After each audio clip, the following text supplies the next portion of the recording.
ఇంద్రవెల్లిలో అమరవీరులకు మంత్రి సీతక్క నివాళులర్పించారు. సీతక్క మనకు అందుబాటులో. మేడం చెప్పండి, కాంగ్రెస్ ప్రభుత్వమే కాల్చి చంపింది, నివాళులర్పించే రైట్ లేదు అని కేటీఆర్ అంటున్నారు, బీజేపీ నేతలు అంటున్నారు. మీరు వాళ్ళకుండే రైట్ ఏముంది? వాళ్ళు 10 ఏళ్ళ అధికారంలో ఉండి అధికారికంగా ఒక రోజున నిర్వహించారా? మరి తెలంగాణ కేవలం తెలంగాణ ఉద్యమము తెలంగాణ కోసమే మేము అని విర్రవిగినటువంటి టీఆర్ఎస్ కావచ్చు, బీజేపీ కావచ్చు, ఆదివాసీ హక్కులను కాపాడుతున్నామని చెప్పి బీజేపీ కావచ్చు, మరి వాళ్ళన్న నివాళులర్పించిరా? అధికారిక కార్యక్రమంగా చేసిరా? మా ప్రభుత్వం వచ్చిన తర్వాతనే అధికారికంగా సీఎం గారు వచ్చి నివాళులర్పించారు. కేసీఆర్ గారు ఎప్పుడన్నా మరి ఎందుకు చేయలేదు? మా ప్రభుత్వంలో జరిగిన తప్పులను మేము ఒప్పుకున్నాం. మా పూర్వీకులలో జరిగినటువంటి తప్పులను తప్పు అని ఒప్పుకునే దమ్ము మాకుంది. ధైర్యంగా మేము ఒప్పుకున్నాం, చరిత్రను తీసినాం, ఆ కుటుంబాలను ఆదుకుంటున్నాం, స్మృతివనంగా తయారు చేయడం కోసం డబ్బులు కేటాయించడం. మొదటి హోదాలో సీఎం హోదాలో కూడా మా సీఎం గారు వచ్చి మొక్కిర్రు, నివాళులర్పించారు. మరి మీరేం చేసారు 10 ఏళ్ళల్లో అని నేను అడుగుతున్నా. ఎందుకు చేయలేదు మీరు? కాంగ్రెస్ లో షిండేలు ఉన్నారు, మొదటిగా పోయేది రేవంత్ రెడ్డి అంటూ మొన్న కేటీఆర్ వ్యాఖ్యానించారు. దీనిపైన ఎలక్షన్లు అయిన తర్వాత ఎవరు షిండేలు, ఎవరు పోతారు, ఏ పార్టీ ఉంటుంది, ఏందని అన్నీ బయటకు వస్తాయి.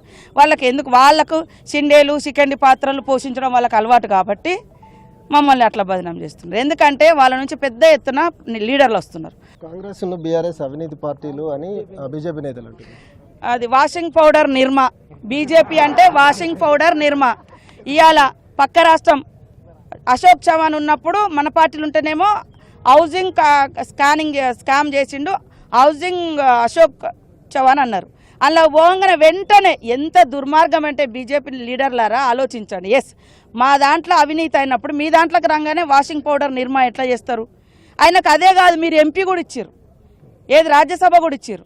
ఈ రాష్ట్రంలో కూడా అంతకుముందు వేరే పార్టీలలో ఉండే, మరి ఆంధ్రలో ఉన్న పార్టీలు కావచ్చు, తెలంగాణలో ఉన్నటువంటి వాళ్ళు ఉన్నప్పుడు, ఇండ్లు ఉన్నప్పుడు వాళ్ళు దొంగలు. అలా పోగానే వాళ్ళకు ఎమ్మెల్యేలు, ఎంపీలు, రాజ్యసభ, కేంద్ర మంత్రులు అన్ని ఇచ్చేసి. ముఖ్యంగా జిల్లా ఇన్ఛార్జి మంత్రి సీతక్క పేరుతో కొంతమంది వసూళ్లకు పాల్పడుతున్నారని బీజేపీ ఎమ్మెల్యే బహిరంగ లేఖలు విడుదల చేశారు. అసలు ఆధారాలుంటే బయట పెట్టండి. కోనప్ప గారు నా పేరుతో వాడుకోవాల్సినటువంటి అవసరం ఉందా? ఆయన 2 సార్లు ఎమ్మెల్యే, నాకంటే సీనియర్గానే ఉన్నాడు రాజకీయాలలో. వాళ్ళకు పడక ఆయన పేరు తీసుకొచ్చి అందులో నన్ను అంటగట్టి, ఓకే పొలిటికల్ పోరాటం ఉంటే పొలిటికల్గా చేయండి, కానీ కేవలం గత కొంతకాలంగా నా మీద పనిగట్టుకొని 75 సంవత్సరాల తర్వాత ఒక కోయ జాతి బిడ్డగా, ఒక సమ్మక్క సారక్క వారసురాలిగా, ఒక కొమ్రంభీం వారసులుగా, ఒక జనరల్ శాఖలకు నేను మంత్రిగా అయినా తట్టుకోలేక ఎక్కడో ఏదో ఒక ఫోన్ చేస్తే, ఎక్కడో ఎవరో ఏదో చేస్తే, ఆయనే కోనప్ప అనేది వాళ్ళందరూ అక్కడ ఆల్రెడీ ఎగ్జిస్టెడ్ లీడర్స్. మరి నేను అక్కడ ఒక్క కాడ చెప్పిన, మరి ఇక్కడ నా ఎమ్మెల్యే ఉన్నాడు, అంతటా ఉన్నారు కదా. కేవలం బదనం చేయాలని బీజేపీ వాళ్ళు కూడా ఓడిపోతున్నాం అనే భయంతో నా మీద. ఇదే హరీష్కి తెలియదా? నాతోటి అనేక సార్లు కలిసి పని చేసిండు. హరీష్ నన్ను తీసుకొచ్చి ఆ ఏరియాలంతా తిప్పిండు. మరి సీతక్క ఎట్లాంటిది అనేది తెలియదు. 20 ఏళ్ళ రాజకీయంలో కేవలం నా ఇమేజ్ని డామేజ్ చేయడం కోసం ఒక కోయ బిడ్డగా నేను ఉంటే తట్టుకోలేక, ఆదివాసీ బిడ్డగా ఉంటే నా మీద బీఆర్ఎస్, బీజేపీ వాళ్ళు.